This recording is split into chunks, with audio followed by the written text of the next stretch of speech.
여러분, 회의 중에 다들 고개를 끄덕이며 잘 듣고 있는데 혼자서 속으로 이렇게 하는 이유가 뭘까? 라고 생각해 본 적 있으신가요? 친구들이 드라마 보며 울고 웃을 때 당신만 저 캐릭터 행동은 완전 비논리적인데? 하고 분석하며 몰입했다면 이건 단순히 당신이 유난스러운 사람이어서가 아닙니다. 사실 당신의 뇌가 다른 사람들과 다르게 작동하고 있기 때문이죠. 우리가 미처 깨닫지 못한 심리적 패턴을 가지고 있는 사람들이 있다는 것 알고 계셨나요? 그들은 평범한 사람들이 절대 발달시킬 수 없는 능력을 가지고 있습니다. 여기서 그들이 어떻게 세상을 다르게 보고 문제를 풀고 생각하는지 그 놀라운 심리적 비밀을 지금 바로 공개합니다.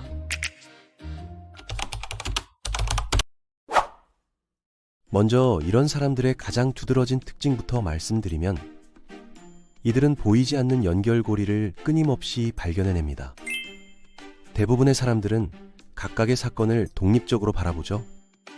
회사에서 프로젝트가 엎어진 것, 친구와의 갈등, 카페에서 우연히 들은 대화, 이 모든 게 그냥 따로따로 일어난 일일 뿐이라고 생각하는데 높은 인지 능력을 가진 사람들의 뇌는 절대 멈추지 않습니다. 계속해서 패턴을 스캔하거든요. 이번 주에 3명의 서로 다른 사람이 비슷한 문제를 언급했다면 이들은 벌써 그 문제의 해결책을 떠올리기 시작하죠. 누군가의 행동 패턴이 반복되는 걸 보면 다음에 무슨 일이 일어날지 예측해버립니다. 마법이 아니에요. 그냥 대부분의 사람들이 놓치는 연결점을 그들의 뇌가 처리하고 있는 거죠. 한번 모든 곳에서 패턴을 보기 시작하면 이건 되돌릴 수가 없어요. 쉬고 싶어도 뇌가 계속 작동하면서 점들을 연결하거든요. 사람들은 이런 사람들을 편집증 환자라고 부르거나 강박적이라고 말하는데 그게 아닙니다. 그들은 단지 대부분의 사람들이 개발하지 못하는 필터를 통해 현실을 경험하고 있을 뿐이죠. 다른 사람들은 전혀 알아차리지 못하는 인과관계의 사슬을 보는 겁니다. 그리고 이런 사람들에게는 왜라는 질문이 멈추지 않습니다. 당신이 뭔가 이렇게 작동한다고 설명하면 그들은 왜 그런지 물어보죠. 설명해주면 또 왜 그 설명이 맞는지 물어봅니다. 이건 고집이 아니에요. 뇌가 멘탈 모델을 구축하고 있는 거거든요. 표면 아래의 시스템을 이해하려고 하는 건데 다른 사람들이 표면적인 답변에 만족할 때 이들은 기계 전체를 분해해서 어떻게 작동하는지 봐야 직성이 풀립니다. 그 결과로 얻는 건 절대 약해지지 않는 비판적 사고 능력이죠. 끈질기고 놀라울 정도로 예리합니다. 하지만 대가가 있어요. 이들은 말이 안 되는 규칙을 따르는데 정말 서툴거든요. 맹목적인 복종은 지적 감옥처럼 느껴지는 겁니다. 논리를 이해해야 하고 그게 안 되면 모든 걸 의심하게 되죠. 선생님들은 이런 학생을 싫어하고 관리자들은 다루기 어려워합니다. 하지만 진짜 혁신을 찾는 사람들은요? 이런 성향이 만들어내는 게 정확히 뭔지 알아보거든요. 요즘 MZ세대 직장인들 사이에서 조용한 사직이라는 말이 유행이잖아요. 의미 없는 업무에 에너지 쏟지 않겠다는 건데 사실 이런 사고방식을 가진 사람들은 처음부터 그랬습니다. 그들은 어려운 사람이 되려는 게 아니라 그냥 말이 안 되는 설명을 받아들이길 거부하는 사람들일 뿐이에요. 회사에서 원래 이렇게 해왔으니까 라는 답변을 들으면 이들의 머릿속에서는 경보음이 울리거든요. 왜 원래 그렇게 해왔는지, 지금도 그게 최선인지, 더 나은 방법은 없는지 자동으로 분석이 시작되는 겁니다. 또 하나 흥미로운 건 이들은 모든 일에서 여러 단계를 미리 생각한다는 점입니다. 보통 사람의 뇌는 즉각적인 결과를 고려하는데 이들의 뇌는 이미 5수, 10수 앞을 내다보고 있어요. 인생을 상대로 체스를 두는 것처럼 말이죠. 당신이 결정을 내리면 그들은 이미 모든 결과, 모든 실패 지점, 넘어질 수 있는 모든 도미노를 머릿속으로 그려놓은 상태입니다. 이건 불안이 아니에요. 전략적 깊이거든요. 그들은 끊임없이 정신적 시뮬레이션을 돌리고 있는 겁니다. 실제로 행동에 옮길 때쯤이면 이미 100가지 버전의 미래를 살아본 상태죠. 실패 상황을 예상하고 백업 플랜을 세우고 다른 사람들은 보지도 못하는 변수들을 고려해 놓았습니다. 그래서 큰 결정 앞에서도 침착할 수 있는 거예요. 다른 사람들이 뭐가 잘못될지 패닉 상태에 빠질 때 이들은 이미 그걸 계산에 넣어뒀고 준비가 되어 있거든요. 최근에 한 스타트업 대표가 인터뷰에서 이런 말을 했어요. 저는 회의 시간에 아무 말도 안 하는 것처럼 보이지만 사실 머릿속으로 이미 10가지 시나리오를 돌려보고 있습니다. 바로 이거죠. 단점이 있다면 이들의 뇌는 끝없이 시나리오를 생성한다는 겁니다. 우유부단해 보이는 건 사실 머릿속에서 너무 많은 계산이 동시에 돌아가고 있기 때문이에요. 다른 사람들은 인지조차 못하는 정보를 처리하고 있는 거거든요. 그리고 이런 사람들은 기능하기 위해 혼자만의 시간이 필요합니다. 사회성이 부족해서가 아니라 명확하게 생각하려면 침묵이 필요하기 때문이죠. 그들의 뇌는 끊임없이 정보를 처리하고 분석을 돌리고 연결점을 만들어냅니다. 이런 정신적 활동은 스스로를 정리할 공간이 필요해요. 충분한 혼자만의 시간이 없으면 짜증나고 예민해지고 집중력을 잃게 되거든요. 고독은 선택사항이 아니라 필수입니다. 사람들이 떠들어대는 분비는 파티를 생각해보세요. 정신적 혼돈이죠. 스몰 토크는 처리 능력의 낭비입니다. 깊은 대화나 침묵, 이 둘 중 하나만 필요하고 그 중간은 작동하지 않아요. 이건 사람을 거부하는 게 아닙니다. 자신의 인지 공간을 보호하는 거죠. 코로나 이후로 재택근무가 늘어나면서 이런 성향을 가진 사람들 중 많은 이가 드디어 나한테 맞는 환경이 왔다고 말했어요. 불필요한 사무실 잡담에서 벗어나서 진짜 중요한 일에 집중할 수 있게 됐다는 거죠. 반면에 사무실 복귀를 강요당하면서 다시 에너지가 고갈되는 걸 느끼는 사람들도 많습니다. 실제로 대화를 할 때도 이들은 즉시 깊이 들어가거든요. 당신이 어떻게 생각하는지, 무엇이 당신을 움직이는지, 당신이 실제로 무엇을 믿는지 이해하고 싶어 합니다. 얕은 대화는 무의미하게 느껴져요. 어떤 사람들은 이걸 개인적으로 받아들이는데 그러면 안 돼요. 이들은 그냥 의미 있는 상호작용에 대한 다른 기준으로 작동하는 거니까요. 또 하나 특이한 점은 아무도 요청하지 않았는데도 계속 해결할 문제를 찾아낸다는 겁니다. 깨진 프로세스를 보면 자동으로 해결책을 생각하기 시작하죠. 비효율성이 그들을 괴롭히는데 짜증나서가 아니라 이 퍼즐을 풀어야 해 하는 방식으로요. 아무도 요청하지 않은 시스템을 만들고 모두가 당연하게 받아들이던 워크플로우를 최적화하고 사람들이 비효율적인지도 몰랐던 프로세스의 지름길을 발명해냅니다.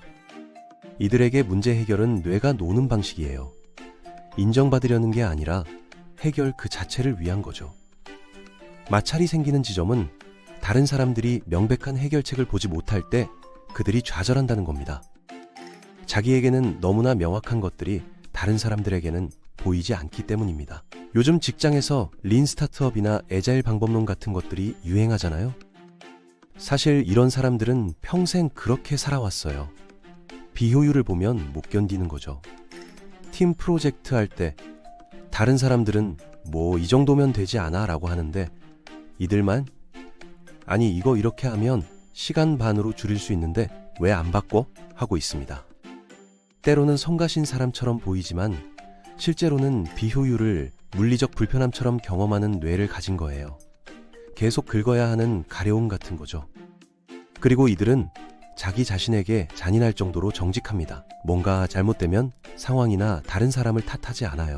완전한 분석을 해서 자신이 정확히 뭘 잘못했는지, 뭘 다르게 할 수 있었는지, 어디서 생각이 실패했는지 파악하죠. 대부분의 사람들은 기분을 나아지게 하려고 스스로에게 거짓말을 하는데 이들은 그러지 않습니다. 보기를 거부하는 건 고칠 수 없거든요. 이런 자기 인식은 가차 없어요. 높은 기준을 유지하는 이유는 자신이 할 수 있는 걸 아는데 평범함에 안주하는 게 타협처럼 느껴지기 때문입니다. 하지만 이건 내면의 비평가가 끊임없이 작동한다는 의미이기도 해요. 외부의 비판이 필요 없습니다. 이미 다른 누구보다 자기 자신에게 가혹하니까요. 자기 개발서에서 자신의 약점을 직시하라고 하잖아요. 이 사람들은 이미 그렇게 살고 있어요. 자신의 약점을 속속들이 알고 있고 직접 마주합니다. 이게 지속적인 개선을 이끌어내는 동시에 다른 사람들을 불편하게 만드는 강렬함도 만들어내죠. 자기 자신을 포함해서 모든 걸 분석하고 있거든요. SNS에 올라오는 자기 개발 콘텐츠 보면 성공하려면 자기 반성이 필요하다는 말 많은데 이런 사람들한테는 그게 자동 모드예요. 선택이 아니라 기본 설정이죠. 그런데 여기서 정말 중요한 차이가 하나 더 있습니다. 이들은 시간이 아니라 에너지를 관리한다는 점이에요. 다른 사람들이 시간 단위로 스케줄을 짜는 동안 이들은 정신적 에너지와 집중력에 따라 스케줄을 잽니다. 자신의 뇌가 언제 가장 날카로운지 정확히 알아요. 아침일 수도 깊은 밤일 수도 있죠. 깊고 복잡한 작업을 할 수 있는 때가 언제고 일상적인 업무만 할 수 있는 때가 언제인지 압니다. 그리고 그 피크 시간을 신성한 것처럼 보호하죠.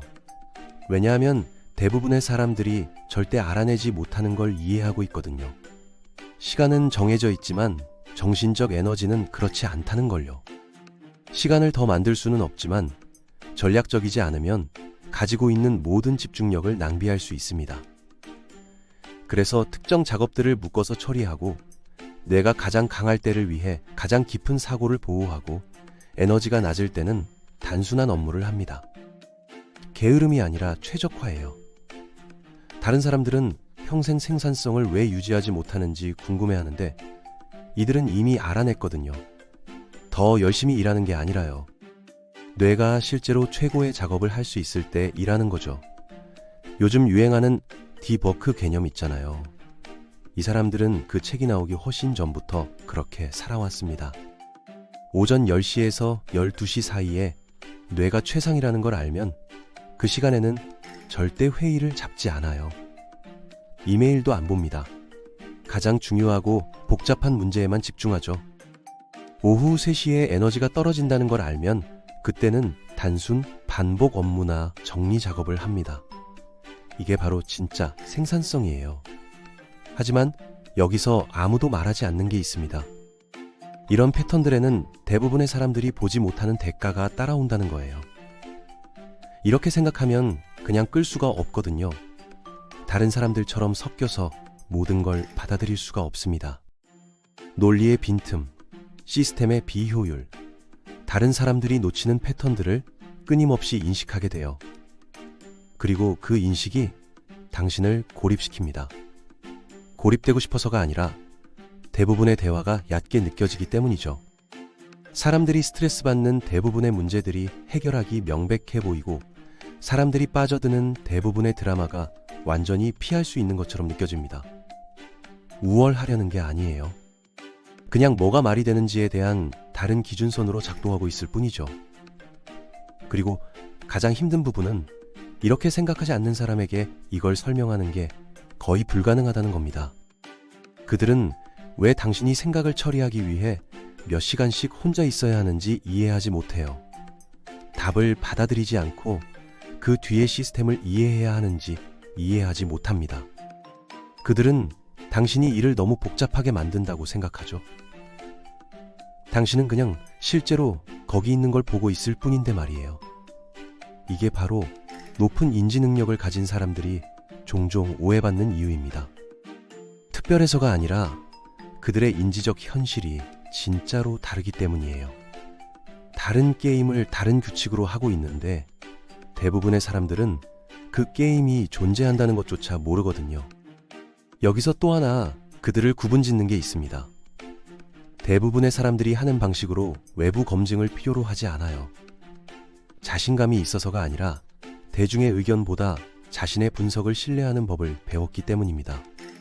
모두가 뭔가 한 방식으로 작동한다고 말하는데 그들이 다른 방식으로 작동하는 걸 보면 들은 걸 믿는 게 아니라 본 걸 믿어요. 이게 그들을 고집스럽고 어렵고 듣지 않으려 한다고 보이게 만들죠. 하지만 듣기를 거부하는 게 아닙니다. 현실과 맞지 않는 정보를 받아들이길 거부하는 거예요. 그리고 한번 그 필터를 개발하면 한번 집단 사고보다 자신의 인식을 믿는 법을 배우면 되돌릴 수 없습니다. 최근에 한 IT 업계 종사자가 SNS에 이런 글을 올렸어요. 회사에서 모두가 동의하는 방향이 있는데 나만 다른 방법이 더 효율적이라고 확신할 때가 제일 외롭다. 이게 바로 그거죠. 옳은 걸 알면서도 혼자 있는 기분. 그래서 결국 이게 귀결되는 지점은 이겁니다. 만약 당신이 이 패턴들 중 여러 개를 알아본다면 당신은 대부분의 사람들이 작동하는 방식과 같은 방식으로 작동하지 않는 거예요. 자격증이나 상이 없을 수도 있습니다. 자신을 특별히 똑똑하다고 생각하지 않을 수도 있죠. 하지만 이 패턴들은 당신이 세상을 움직이는 방식에서 나타납니다. 진짜 질문은 당신이 얼마나 똑똑한지가 아니에요. 가지고 있는 마음을 실제로 사용하고 있는지죠. 집중력을 보호하고 있나요? 패턴 인식을 활용하고 있나요?